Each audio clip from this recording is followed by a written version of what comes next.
Agar sizda bo'yinni orqa tomonida og'riq bo'ladigan bo'lsa, demak sizda bo'yin osteoxondrozi yoki grijasi bo'lishi mumkin. Bunda aynan shu grijani lichina qilish orqali bu og'riqdan qutulasiz. Ikki raqam bilan ko'rsatilgan joylarda og'riq bo'lsa, demak sizda akremial yoki плечевой sustavda artroz bo'lishi mumkin yoki надосная мышца, ya'ni kurak ustidagi mushakning paylari yallig'langan. Bu kasallikni tendinit yoki pleksit kasalligi deymiz. Keyingi muammo 3 raqam bilan ko'rsatilgan joyda bo'lsa, demak sizda bu qismda yo kurak mushaklari tortishib qolgan yoki ko'krak umurtqalari osteoxondrozi kasalligi yuzaga kelgan. Buni mashq qilish orqali, ya'ni ko'krak qafasini ochuvchi mashqlarni qilish orqali qutulishingiz mumkin bu kasallikdan.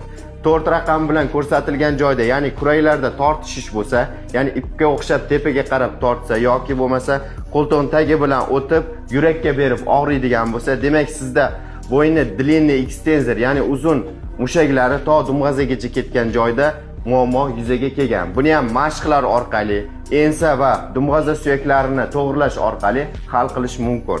Keyingi muammolar 6 raqam bilan ko'rsatilgan joyda bo'lsa, bu asosan bel grijasi, bel umurtqalarining smisheniyasi, ya'ni retrolistis, antilistis degan kasalliklar bor, o'shalarda yuzaga keladi. Bunda o'tirganingizda qadalib og'rish, achishishlar bo'lishi mumkin.